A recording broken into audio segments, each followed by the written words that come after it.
नमस्कार। मैं प्राध्यापक अशोक सिंह, रिजवी महाविद्यालय मुंबई से। आज के इस वीडियो में आप सभी लोगों का हार्दिक स्वागत है। आज हम सब 12वीं कक्षा के हिंदी युवक भारती में पाठ क्रमांक 13 विशेष अध्ययन हेतु शामिल किए गए कनुप्रिया का भाग 3 के बारे में पढ़ेंगे, जिसमें हम सब स्वाध्याय पर आधारित प्रश्न या कृति कार्य जो भी दिया गया है आकलन हेतु, उसका उत्तर देखेंगे।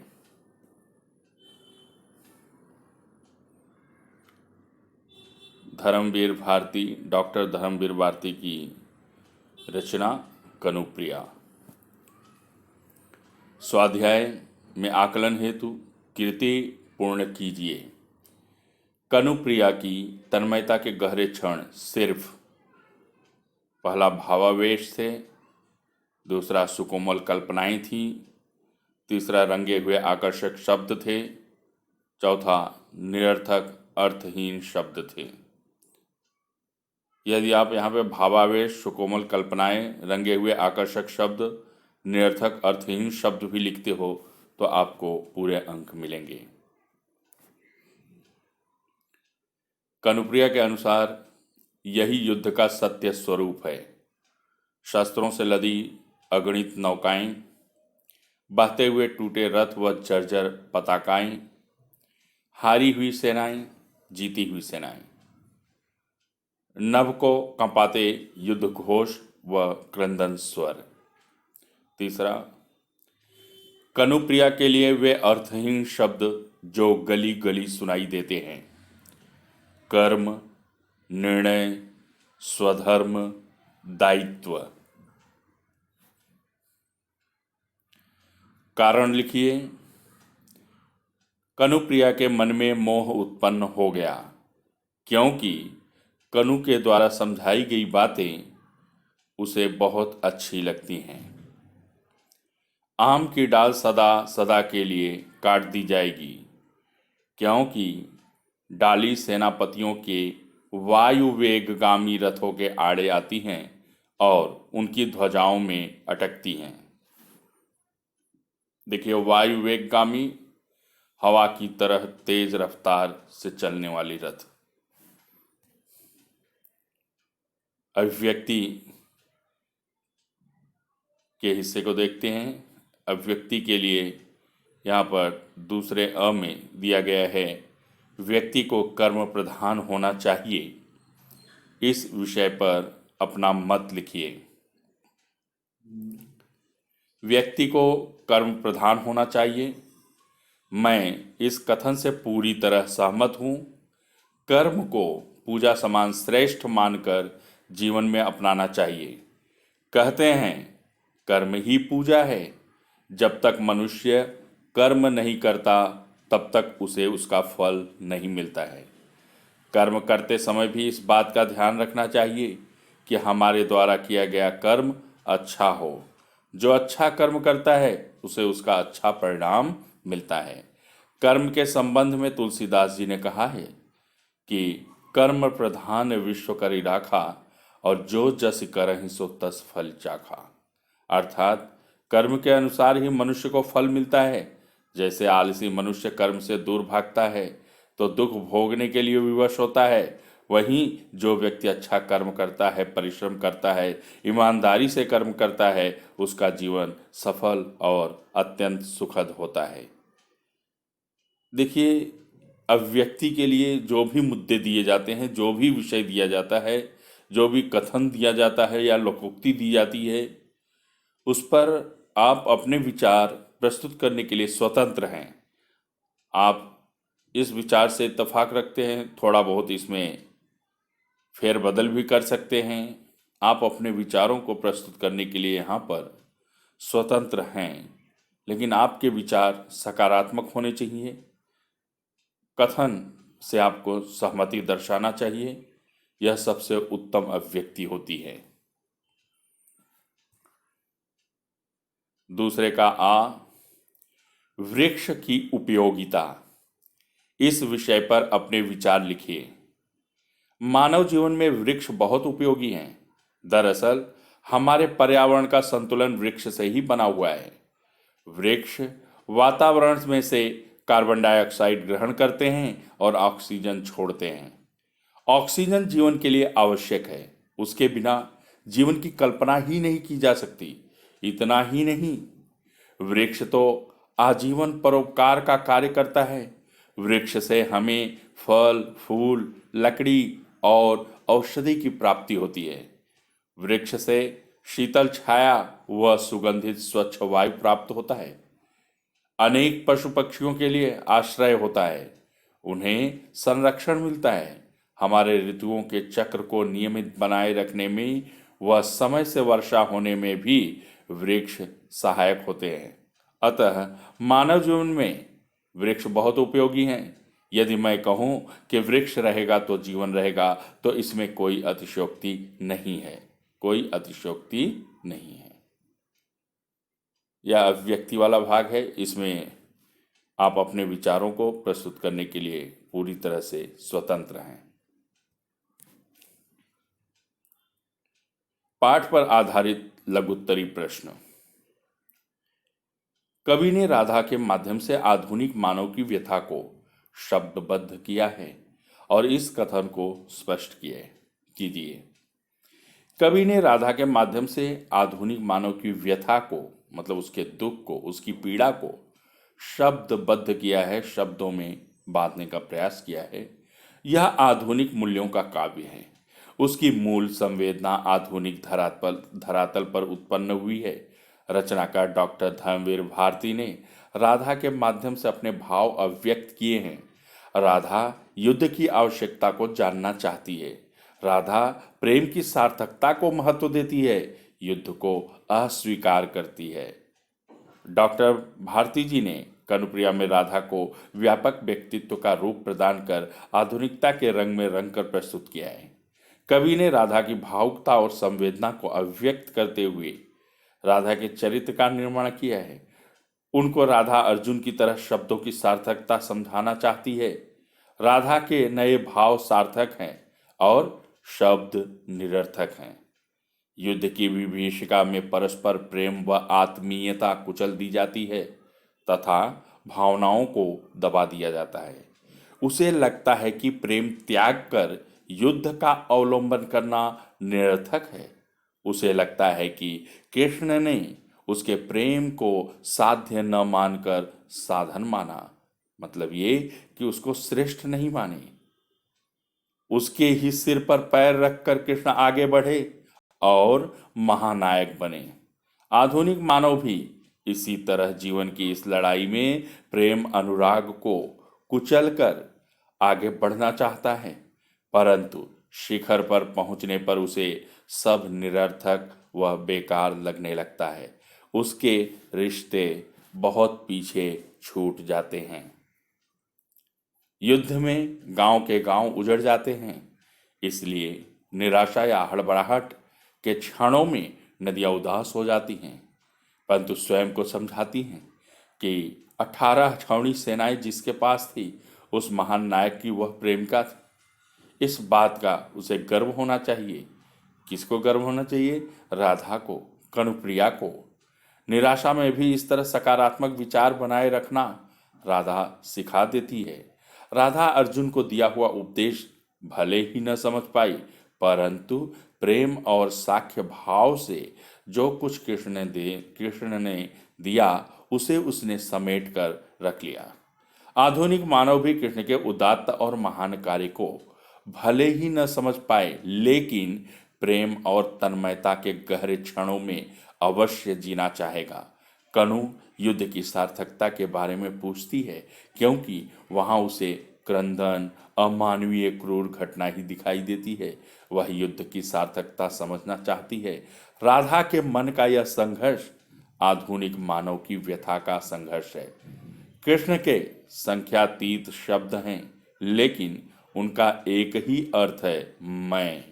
आज दुनिया में संघर्ष के मूल में यही है, अहंभाव, स्वार्थ है, जो असंख्य राधाओं के कोमल मनोभावों को कुचलकर आगे बढ़ रहा है।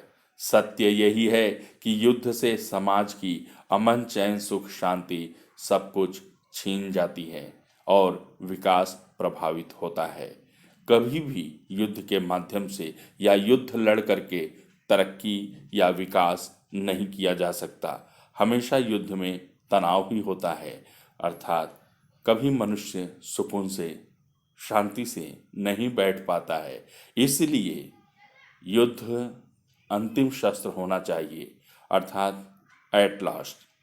जब उसके अलावा दूसरा कोई उपाय न हो तो ही युद्ध हो तो उचित है। राधा की दृष्टि से जीवन की सार्थकता बताइए। राधा को लगता है कि प्रेम को त्याग कर युद्ध का अवलंबन करना जरूरी नहीं है। मतलब ये कि प्रेम को त्याग कर, प्रेम को छोड़कर युद्ध का सहारा लेना बिल्कुल उचित नहीं है। रचनाकार कहते हैं, अर्थात डॉक्टर धर्मवीर भारती कहते हैं कि हम बाह्य जगत के जीते रहते हैं, सहते हैं और अनुभव करते रहते हैं, चाहे वह युद्ध बाह्य जगत का हो, चाहे बलिदान का, परंतु महत्व चरम तन्मयता के क्षण का ही है, जिसे हम अपने भीतर साक्षात्कार करते हैं, महसूस करते हैं, अनुभव करते हैं। आंतरिक सुख बाह्य अनुभूति से अधिक महत्वपूर्ण होती है। अतः राधा की दृष्टि से आंतरिक खुशियां अधिक मूल्यवान है। कनुप्रिया आधुनिक मूल्यों का काव्य है। उसकी मूल संवेदना आधुनिक धरातल पर उत्पन्न हुई है। राधा को लगता है कि प्रेम त्याग कर युद्ध का अवलंबन करना निरर्थक व फिजूल है, एकदम बेकार है। युद्ध चाहे बाह्य जगत का हो, बाहरी दुनिया का हो, चाहे बलिदान का, परंतु तन्मयता की ये क्षण महत्वपूर्ण हैं जिन्हें हम अनुभूति करते हैं, अपने भीतर साक्षात्कार करते हैं। ये बाह्य लक्षण इतिहास से अधिक मूल्यवान होते हैं। इन चरम तन्मयता में ही जीवन की सार्थकता पाई जाती है। कनुप्रिया की राधा कृष्ण से महाभारत युद्ध को लेकर कई प्रश्न पूछती है। कृष्ण के इस तरह युद्ध का महानायक बनने से आहत भी हुई, दुखी भी हुई है, लेकिन युद्ध की भयानकता से वह पूरी तरह से विचलित हो उठती है। वह यह भी मानती है कि महाभारत का युद्ध पाप पुण्य, धर्म अधर्म, न्याय दंड, क्षमाशील के बीच का युद्ध था, लेकिन जो उपदेश, जो ज्ञान युद्ध भूमि में कनु ने अर्थात कृष्ण ने अर्जुन को दिया, उसे वह समझ नहीं पाई। उसने तो कृष्ण से सदैव स्नेहाभिषिक्त ज्ञान ही पाया, मतलब ये प्रेम में डूबे हुए शब्दों वाले ज्ञान को ही पाया। युद्ध की सार्थकता को वह नहीं समझ पाई। उसने कर्म, स्वधर्म, निर्णय, दायित्व जैसे शब्द सुने, परंतु इन शब्दों से भी अधिक महत्वपूर्ण थे उसके तन्मयता से जिए गए क्षण। युद्ध की सार्थकता बताने वाले शब्दों में अर्थात अहम भाव है, जबकि तन्मयता के गहरे क्षणों में प्रेम है, प्रणय है, जिसका मूल भाव समर्पण और त्याग है। राधा इसी में जीवन की सार्थकता समझती है। तब उसे कृष्ण के उपदेश वाले वे शब्द रजनीगंधा के फूलों की तरह झड़ते हुए प्रतीत होते हैं और वह मदहोशी में उन शब्दों का आनंद उठाती है, क्योंकि वे शब्द उस तक पहुँचते पहुँचते बदल जाते हैं, कटार से कोमल बन जाते हैं। वह स्वयं तन्मयता के गहरे क्षणों में जीना चाहती है और उसी में जीवन की सार्थकता समझती है।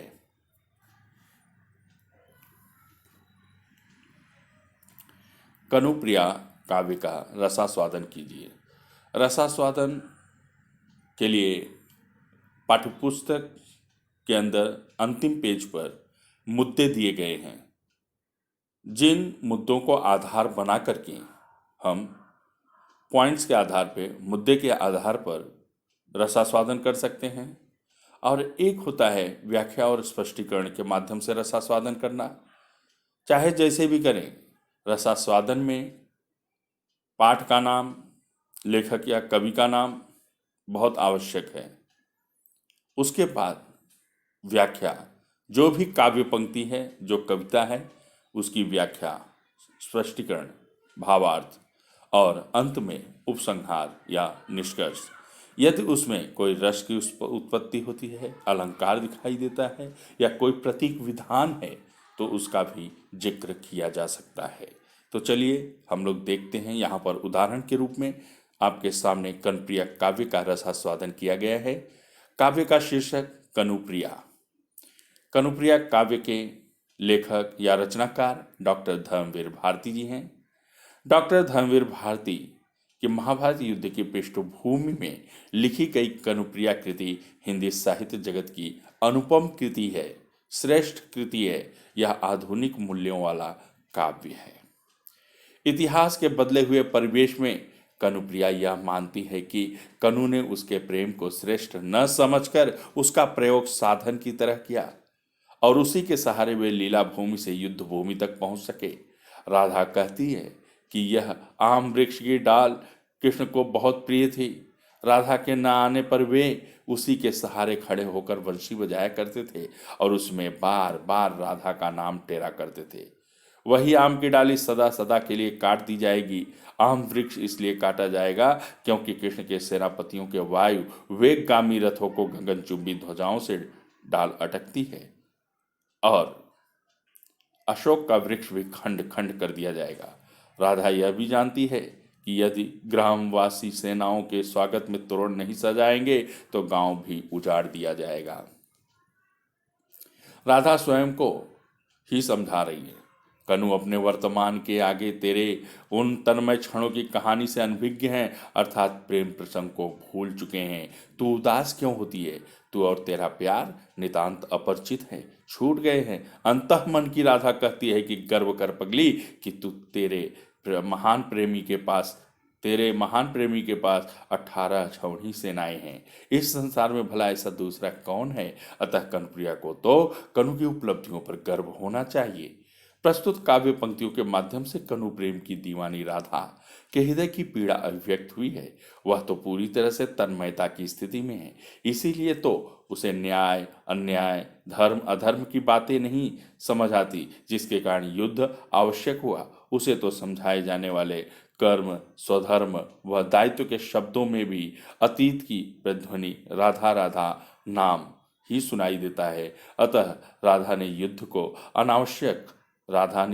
अनावश्यक माना है और प्रेम को श्रेष्ठ। इसीलिए तो उसी समय के शब्द भी उसे सार्थक जान पड़ते हैं और अन्य निरर्थक।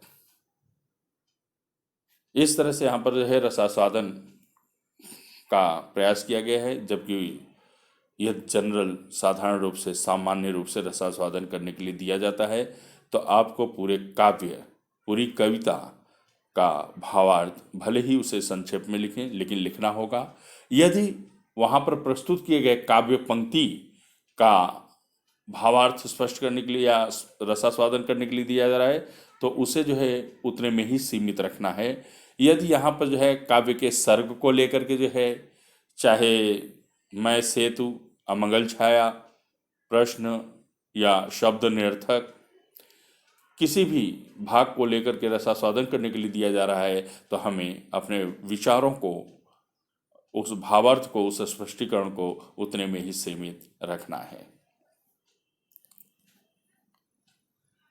मुझे पूरा विश्वास है कि आपको जो है पाठ अच्छी तरह से समझ में आ गया होगा, प्रश्नोत्तर भी समझ में आ गया होगा।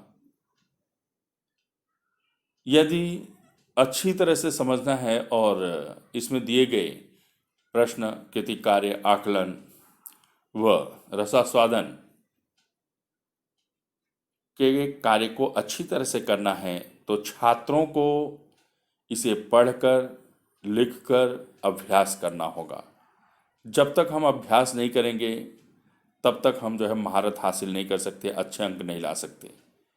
तो छात्रों के लिए मेरा यही सुझाव है कि वे अच्छे अंक लाने के लिए रसास्वादन का अभ्यास करें, भावार्थ लिखने का अभ्यास करें और जो कठिन शब्द हैं, कठिन शब्दों का अर्थ भी समझें और उसे लिखने का अभ्यास करें। निश्चित ही अच्छे से पढ़ाई हो जाएगी और अच्छे अंक लाने में कामयाब होंगे। धन्यवाद। मेरी शुभकामनाएं आप सबके साथ हैं। जय हिंद।